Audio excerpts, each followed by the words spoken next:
विश्व के लोकप्रिय राष्ट्रीय अध्यक्ष ऐसे अपने जेपी नड्डा जी को कि वहां में हम सबका मार्गदर्शन करें।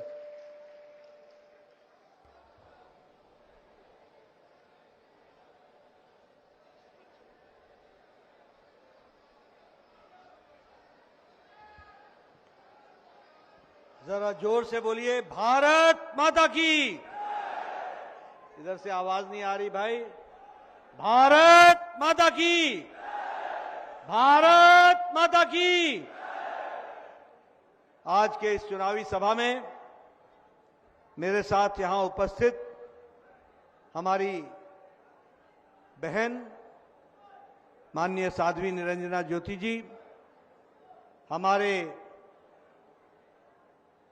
यहां के प्रभारी मंत्री श्री राकेश सचान जी, माननीय प्रकाश पाल जी, श्री मुखलाल पाल जी, रंजना उपाध्याय जी, अनिल यादव जी, राजेंद्र सिंह चौहान जी, दिनेश वाजपेयी जी, हमारे अध्यक्ष जिला परिषद पंचायत के श्री अभय प्रताप सिंह जी, कृष्णा पासवान जी, राजेंद्र पटेल सिंह जी, जय कुमार सिंह जैकी जी, विकास गुप्ता जी, अविनाश सिंह जी, हमारे अपना दल के अध्यक्ष अनिल उमराव जी, राजू पासवान जी, लोक जनशक्ति पार्टी के, और लोकनाथ निषाद जी, निषाद पार्टी के अध्यक्ष, सम्मानित मंच, सभी हमारे वरिष्ठ सज्जनवृंद और यहाँ इतनी बड़ी संख्या में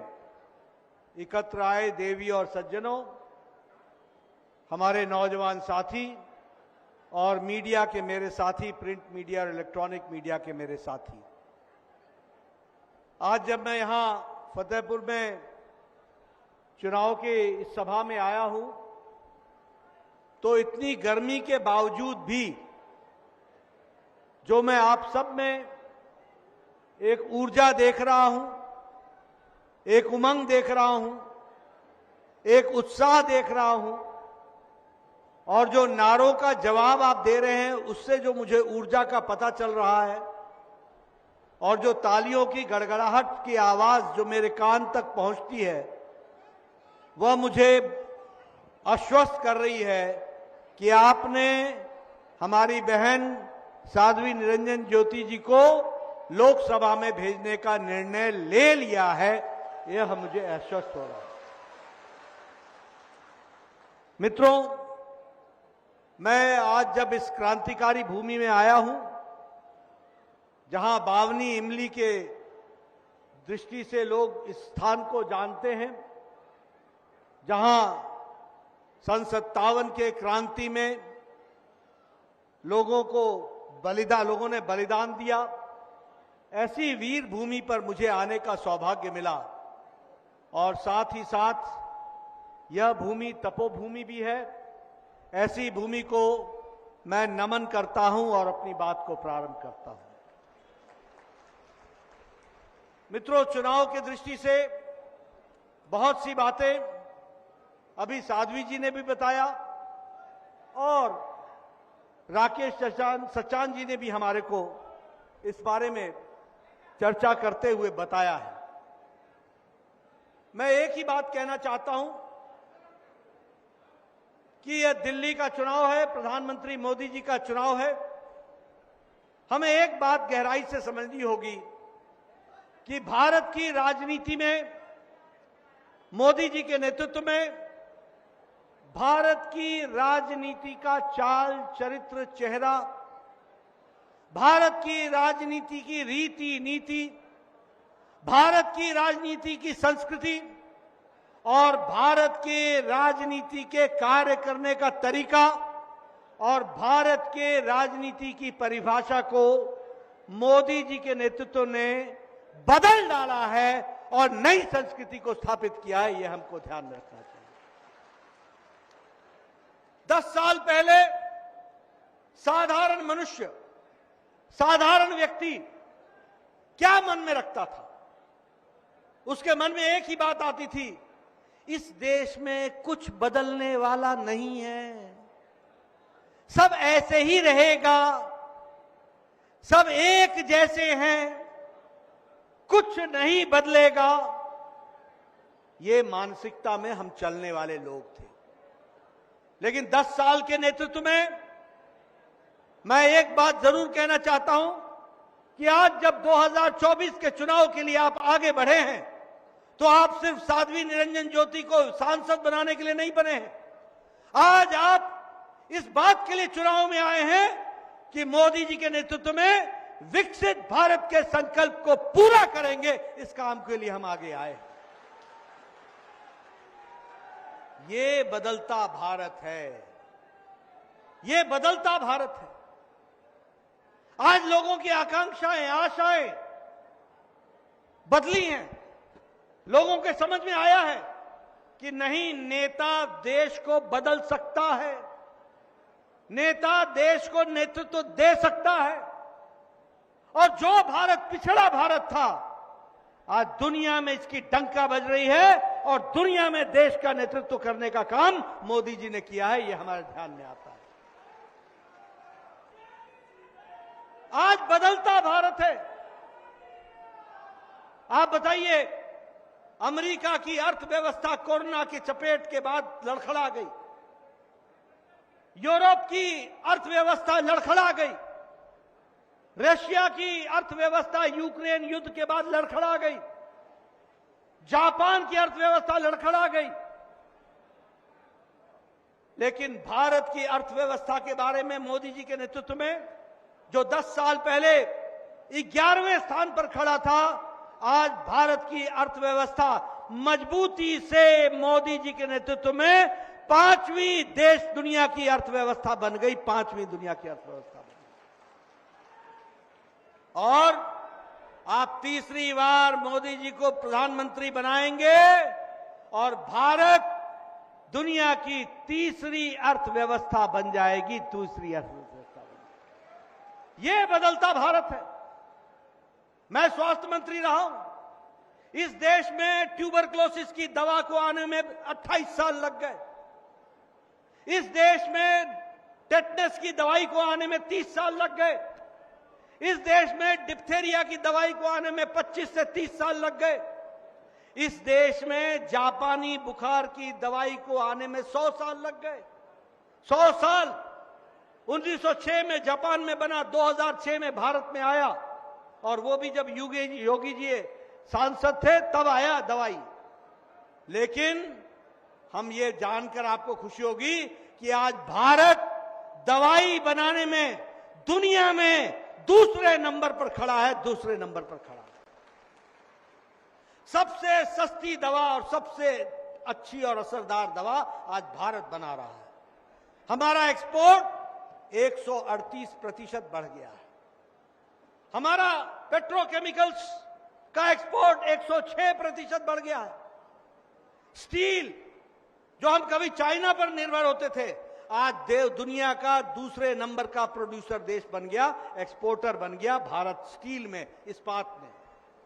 और आपके हाथ में जो मोबाइल है ना, मैं बार बार बोलता हूं लोगों को, 10 साल पहले इस मोबाइल पे लिखा होता था made in Japan, made in China, made in Korea, made in Taiwan.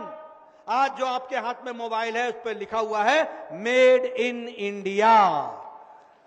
आज भारत में मोबाइल बन रहा है। 97% मोबाइल भारत बना रहा है, 97%। एप्पल भी अब भारत में बनने लगा है।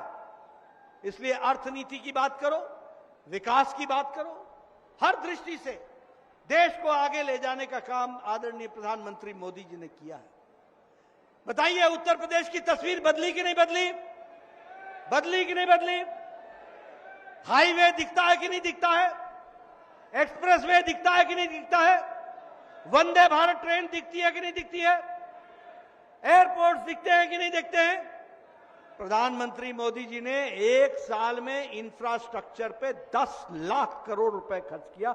10 लाख करोड़ रुपए इंफ्रास्ट्रक्चर, विकास के लिए, हर दृष्टि से। नए नए इंडस्ट्रियल कॉरिडोर बनाए जा रहे हैं। All India institute of medical sciences मिला कि नहीं मिला? आप बताइए, आपको मेडिकल कॉलेज दिया कि नहीं दिया? मोदी जी ने उसका उद्घाटन किया कि नहीं किया? कभी सोचा था कि फतेहपुर में मेडिकल कॉलेज आएगा? कभी सोचा था? यहां तो बम बनने की फैक्ट्री हुआ करती थी।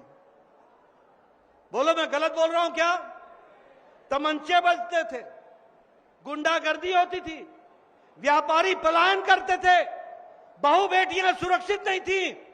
आज आजाद हमारी बहू बेटियां इज्जत के साथ सब जगह जा रही हैं, घूम रही हैं, ये हमको देखने को मिलता है। आज विकास के नए नए आयाम जोड़े जा रहे हैं। मैं आपको अगर विकास के बारे में बताऊं तो मैं एक नहीं अनेकों उदाहरण आपको दे सकता हूं, लेकिन मैं यहां यह भी बताना चाहता हूं कि प्रधानमंत्री मोदी जी ने गांव की, गरीब की, वंचित की, पीड़ित की, शोषित की, दलित की, युवा की, किसान की, हमारी मातृशक्ति माताएं बैठी हैं, उनको अगर सशक्तिकरण किसी ने किया और ताकत दी तो प्रधानमंत्री मोदी जी की नीतियों ने दी उनको ताकत। ये हमको समझना चाहिए। मैं बताना चाहता हूं, आज देश प्रधानमंत्री गरीब कल्याण अन्न योजना के कारण आज नीति आयोग बताता है कि 25 करोड़ लोग देश के गरीबी की रेखा से ऊपर आ गए, गरीबी की रेखा से निकल गए। 25 करोड़ लोग सिर्फ प्रधानमंत्री गरीब कल्याण अन्न योजना के कारण। और निरंजना जी को जिता के भेजिएगा, अगले 5 साल तक प्रधानमंत्री गरीब कल्याण अन्न योजना चलती रहेगी और गरीबों को कोई भूखा नहीं सोएगा, उसकी व्यवस्था की जाएगी। ये हम बताना चाहते हैं। यहां बैठे हैं बहुत से विधायक लोग, सचान जी बैठे हैं, लंबे समय से राजनीति में हैं। पूछिए, मैं 1993 में विधायक हो गया था। उस समय हमारे पास मेरा बीडीओ आता था, ब्लॉक डेवलपमेंट ऑफिसर, और सचान साहब मेरे को बोलता था आपको एक खुशखबरी सुनानी है। मैं बोलता था सुनाओ भाई बीडीओ महोदय, क्या खुशखबरी है? बोलता था आपको इस साल एक पंचायत में 2 इंदिरा आवास योजना के घर मिले हैं, 2। मैं बोलता था भैया तू ही रख ले, ये मैं किसको बांटूंगा, 1 अनार 100 बीमार। आज मोदी जी के नेतृत्व में 4 करोड़ आवास योजना, प्रधानमंत्री आवास योजना बन 4 करोड़।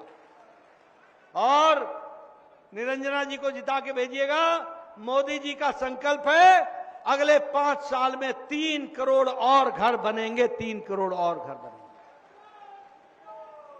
और एक बात और याद कर लीजिए, माताएं खास करके सुन लें, आने वाले समय में आपका बिजली का बिल 0 हो जाएगा, 0।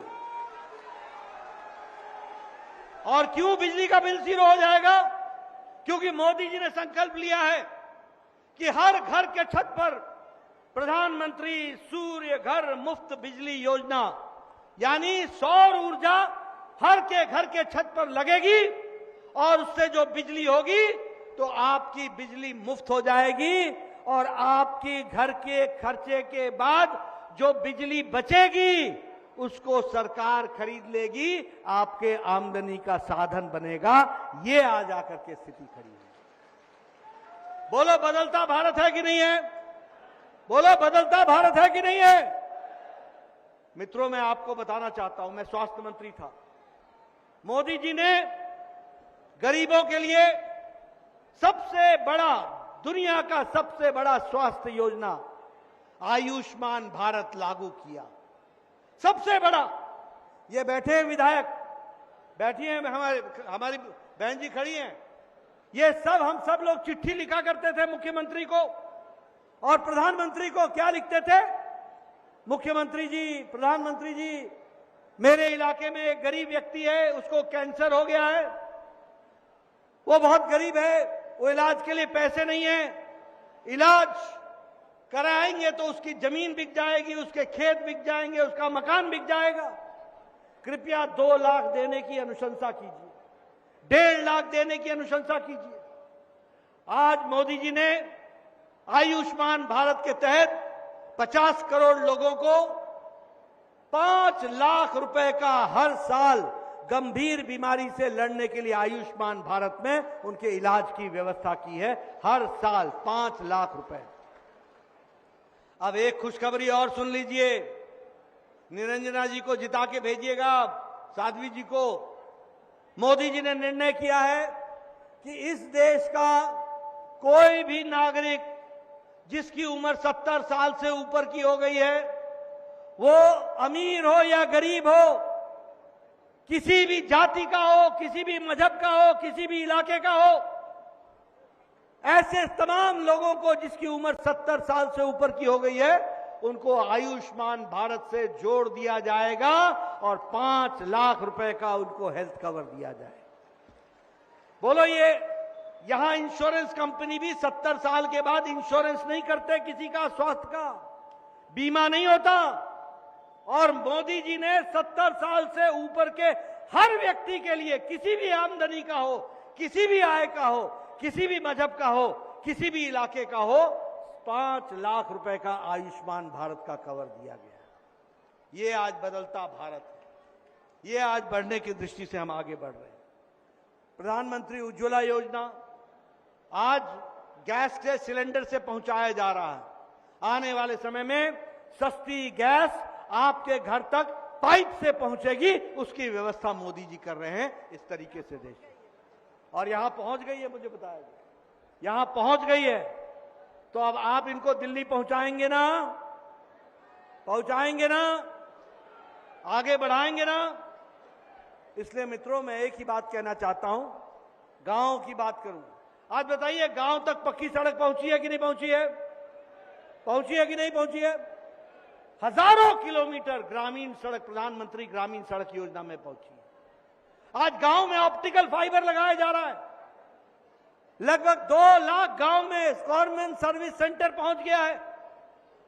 विकास की दृष्टि से नए आयाम जुड़े हैं। और मित्रों, इसीलिए मैं आपसे कहना चाहता हूं कि अगर महिलाओं के सशक्तिकरण की बात करूं, आप बताइए, ये स्वच्छता अभियान में इज्जत घर मिले कि नहीं मिले? 12 करोड़ घर मिले कि नहीं मिले? ये 12 करोड़ इज्जत घर नहीं, ये 12 करोड़ बहनों को इज्जत दिलाने का काम नरेंद्र मोदी जी ने किया। ये बात भी हमको ध्यान में रखनी चाहिए। क्या जीवन जीती थी, सूर्योदय और सूर्यास्त का इंतजार करती थी अपने दैनिक नित्य कर्म के लिए, क्या जीवन था। आज 12 करोड़ बहनों को इज्जत से इज्जत घर दिया गया, यह भी हमको याद रखना चाहिए। मित्रों, मैं यहां एक बात जरूर आपको बोलना चाहूंगा, और वो मैं ये बोलना चाहूंगा कि ये ध्यान में रखिए कि राजनीति में वोट का बहुत महत्व है। सही जगह वोट पड़ता है तो विकास हो जाता है, गलत जगह वोट पड़ता है तो विनाश हो जाता है। और याद रखिएगा, उजाले का महत्व तब समझ में आता है जब अंधकार की त्रासदी आपके ध्यान में हो। पूर्णमासी को नमन करने का मन तब होता है जब आपने अमावस्या देखी हो। इसलिए मुझे आपको दूसरी तस्वीर भी दिखानी है। दूसरी तस्वीर क्या है? दूसरी तस्वीर है ये घमंडिया गठबंधन की। ये घमंडिया गठबंधन कुछ नहीं है, ये 2 ही बातों का गठबंधन है, 2 ही बातों का। एक परिवारवाद का गठबंधन है। ये परिवार बचाओ, इनको आपसे कोई लेना देना नहीं है। आप दूर दूर भी इनके सोच में नहीं है, कोई लेना देना नहीं है। ये तो अपना परिवार बचा रहे हैं, परिवार बचा रहे हैं। फारूक अब्दुल्ला उमर अब्दुल्ला को बचा रहा है। मुफ्ती मोहम्मद थे तो वो महबूबा के लिए लगे हुए थे। प्रकाश सिंह बादल जी सुखबीर बादल के लिए। चौटाला परिवार, परिवार की पार्टी। ये मुलायम सिंह जी गए, अखिलेश आ गए, अखिलेश के साथ डिंपल आ गई, चाचा को भी पीछे कर दिया। और तो और छोड़िए, ये लालू, राबड़ी, तेजस्वी, तेज प्रताप, मीसा, बीना और कौन कौन पता नहीं। ये ममता, अभिषेक परिवार। ये कविता, केसीआर, केटीआर परिवार। ये उदयनिधि स्टालिन, स्टालिन, करुणानिधि परिवार। शरद पवार, सुप्रिया सुले परिवार बेटी। उद्धव ठाकरे, आदित्य ठाकरे परिवार। सोनिया गांधी, राहुल गांधी, प्रियंका गांधी परिवार। इनको आपसे कोई लेना देना नहीं है। ये परिवार को बचाने के लिए लगे हुए हैं, ये अपने अपने बच्चों को मुख्यमंत्री बनाने के लिए लगे हुए हैं। कोई परिवार, कोई इनको आपसे लेना देना नहीं है। दूसरा, एक तरफ मोदी जी हैं भ्रष्टाचार हटाओ, और दूसरे तरफ ये घमंडिया गठबंधन है भ्रष्टाचारियों को बचाओ। सारे भ्रष्टाचारी हैं, सारे। बोलो, कांग्रेस पार्टी ने कोयला घोटाला किया था कि नहीं किया था? बोलो, कांग्रेस पार्टी ने 2G घोटाला किया था कि नहीं किया था? कॉमनवेल्थ गेम्स का घोटाला किया था कि नहीं किया था? पनडुब्बी का घोटाला समुद्र में जाकर किया था कि नहीं किया था? ऑगस्टा वेस्टलैंड हेलीकॉप्टर का घोटाला किया कि नहीं किया? कोयला का घोटाला किया कि नहीं किया? चीनी का घोटाला किया कि नहीं किया? चावल का घोटाला किया कि नहीं किया? कौन सा घोटाला छोड़ दिया? अंतरिक्ष में भी घोटाला किया, आसमान में भी घोटाला किया, समुद्र में भी घोटाला किया, पाताल में भी घोटाला किया, धरती पर भी घोटाला किया। सब जगह घोटाला ही घोटाला। बताओ, अखिलेश ने लैपटॉप का घोटाला किया कि नहीं किया? गोमती रिवर फ्रंट का घोटाला हुआ है कि नहीं हुआ है? अनाज का घोटाला हुआ है कि नहीं हुआ है? लालू मवेशी का चारा खा गया कि नहीं खा गया? नौकरी के बदले जमीन खा गया कि नहीं खा गया? अलकतरा खा गया कि नहीं खा गया? ममता के मंत्रियों ने टीचर भर्ती घोटाला किया कि नहीं किया? आप बताइए, बालू घोटाला किया कि नहीं किया? गाय का स्मगलिंग का घोटाला किया कि नहीं किया? ये डीएमके वालों ने बताओ बालू का घोटाला किया कि नहीं किया? और ये केसीआर केटीआर की बेटी कविता ने शराब का घोटाला किया कि नहीं किया? अरविंद केजरीवाल ने शराब का घोटाला किया कि नहीं किया? आप बताओ, अरविंद केजरीवाल जेल में है कि नहीं है? सत्येंद्र जैन जेल में है कि नहीं है? आप बताओ, मनीष सिसोदिया जेल में है कि नहीं है? आप बताओ, आजम खान जेल में है कि नहीं है? आप बताओ, राहुल गांधी बेल पर है कि नहीं है? सोनिया गांधी बेल पर है कि नहीं है? ये कार्तिक चिदम्बरम बेल पर है कि नहीं है? चिदम्बरम बेल पर है कि नहीं है?